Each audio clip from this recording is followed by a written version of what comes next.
Welcome to another episode of Why I Didn't, the mostly useless series where I tell you why I did not choose a particular specialty. In this episode, we're covering dermatology. If you want a more useful, comprehensive, and objective overview of dermatology, then go check out So You Want to Be a Dermatologist on the Med School Insiders channel. Consider this the opposite. This is my subjective, biased, and limited experience with dermatology. And if you're a pre-med trying to get into medical school, then go check out the Med School Insiders Pre-Med Roadmap to Medical School Acceptance course, which is currently on sale 20% off for a limited time, link in the description. And with that being said, let's dive into derm. Let's start off with what I liked. And first off is the lifestyle. And I know I'm not the only one, because let's be real, that's the main reason derm is so competitive. Derm is one of the traditional road specialties. That's radiology, ophthalmology, anesthesiology, dermatology.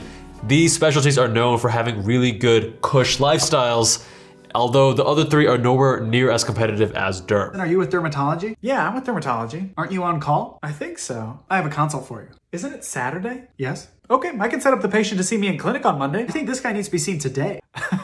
What? Oh, sorry, I thought that was a joke. As an attending, you have the opportunity to work the ever elusive 40-hour work week in medicine, and even in residency, the hours aren't that bad. You have a pretty standard schedule. You're not working crazy long hours. You're also not working at random hours in the night. You don't need to do that many administrative tasks compared to other specialties. It's actually a lot less on average. So it's mostly just clinical work. And add to this the fact that the average dermatologist makes $438,000 per year. It's no surprise, it's considered a really good lifestyle specialty. If that doesn't seem too important to you, I can relate. I know back in the day when I was in college and med school, I couldn't care less about a specialty's lifestyle. But now that I'm a certified old man in my 30s, I definitely appreciate it. Number two is the procedures, and I actually feel kind of mixed about that. Obviously, I love procedures. I love working with my hands, which is why I chose a surgical subspecialty for residency. With derm, they do have a few procedures that are very precise, very meticulous, like Mohs surgery, where you're removing a cancer layer by layer to minimize any damage to the surrounding tissue on the face. And derm definitely isn't the most varied, but I mean, you are working with life-threatening lesions, you are working with cosmetic procedures. There is a range there. 1 minute, you're removing a cancerous lesion on a patient's back, and the next minute, you're helping a patient with hair loss. Speaking of hair loss, that brings me to today's sponsor, irestore. Hair loss is an issue that affects both men and women. And about a year ago, when I was watching my 72-hour water-only fast video, I noticed the sunlight shining on my head, and I was like, holy crap, my hair is thinning way too rapidly, I'm going bald. So I did a deep dive on hair loss and all the various options available. I settled on 2 topical treatments, and I also bought a irestore helmet. After a few months of using it, I liked that irestore helmet so much that I actually reached out to the company to see if we could work together. irestore is a low light therapy helmet that uses 282 lasers and LEDs to provide the correct light output and power to stimulate hair follicles and promote hair growth. Unlike other handheld devices on the market, irestore has a hands-free design that allows me to be productive and multitask while still getting my treatments in. I can make tea, exercise, or work at my computer while still getting in my treatment. It's also unique in that it holds the LEDs and lasers a little bit away from your scalp, which prevents the hot and cold spots that you can see from other competitors,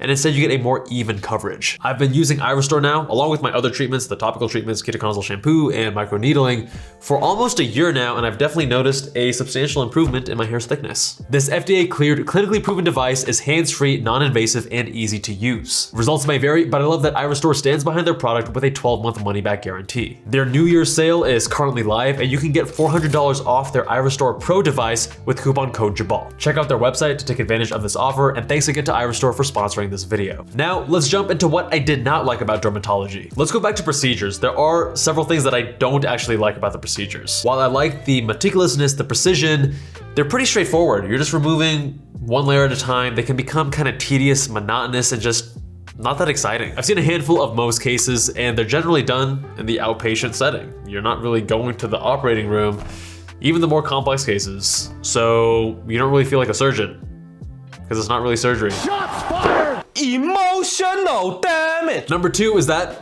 I'm colorblind. I remember really struggling with both histology and dermatology because there's a lot of different shades of pink and red and purple and blue that would just cause me a lot of stress. I have strong protoanomaly, meaning that my red cones are dysfunctional. It's a type of red-green color blindness. And I remember in med school, there was one story.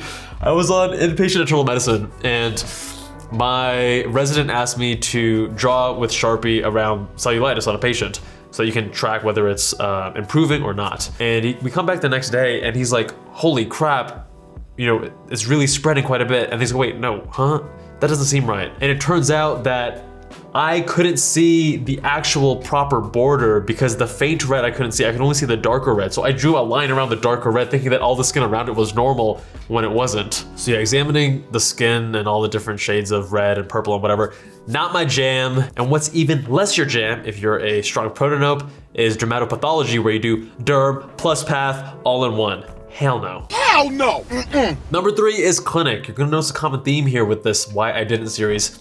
I don't like clinic, and in derm, it's mostly just clinic. Even if you're the dermatologist who's doing procedures or inpatient consults or dermatopathology, you're still gonna have a few days a week of clinic. This doesn't mean that everything is laid back in derm, however. Things can get serious, especially in the inpatient setting. You can be dealing with life-threatening conditions like Stevens-Johnson syndrome or toxic epidermal necrolysis. There was actually a case, I was on the burn unit on an away rotation as a medical student, and we consulted derm at like 3 a.m. trying to rule out, it was either SJS or 10, and I kid you not, life-threatening condition, the dermatologist did not come in until 7 a.m., 4 hours later. So I guess even when things are life-threatening and really concerning in dermatology, they're not. Now, not only is your practice mostly clinic-based, but you're also gonna be seeing a lot of patients, 30, 50 a day, and that means a lot of your interactions are very short and you're not building the relationships that a lot of people really enjoy with clinic, because when you're having such short interactions, it's like bam, bam, bam, on to the next. I also don't really like the bread and butter of derm, which is a lot of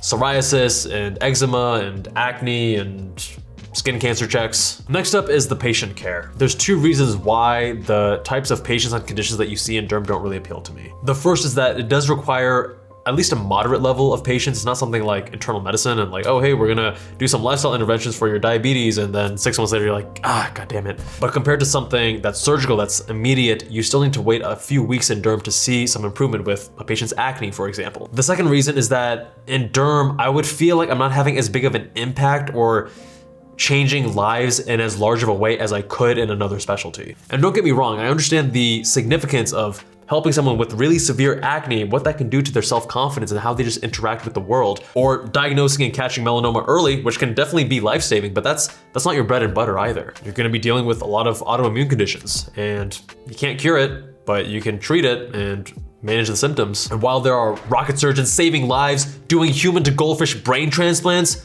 you'll be freezing your 4th or 5th wart of the day, wondering if you made the right decision. In all seriousness, I don't mean to downplay the importance. I do think that skin is very important. A lot of people are self-conscious about it. Helping a teenager with their acne and their self-esteem, that's huge.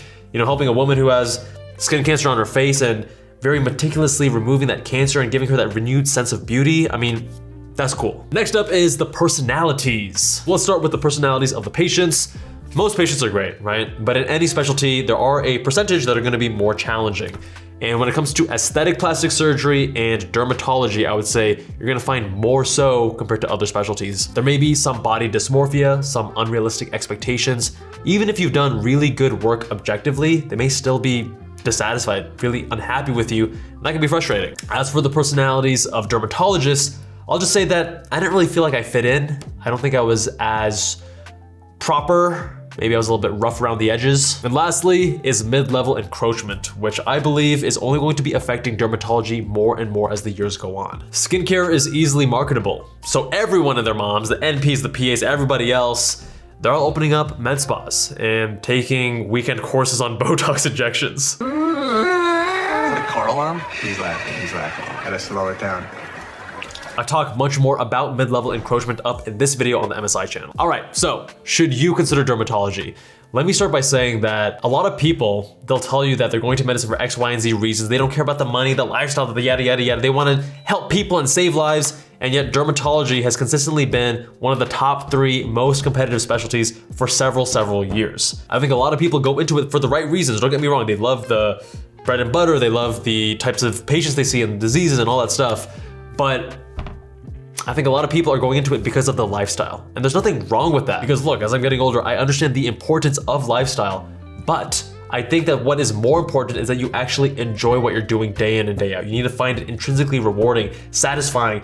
you're really curious about it because you love the subject matter, all that stuff. If you love dermatology because you love skin, then more power to you. But if you're considering it more because of lifestyle, then I would urge you to look at some other specialties that also have great lifestyles, maybe not quite as much pay, but still pretty good, because I think long term, that is gonna make you happier. Thanks for watching, guys. Check out Why I Didn't Neurosurgery or another specialty on our Why I Didn't playlist. Much love, and I'll see you guys there.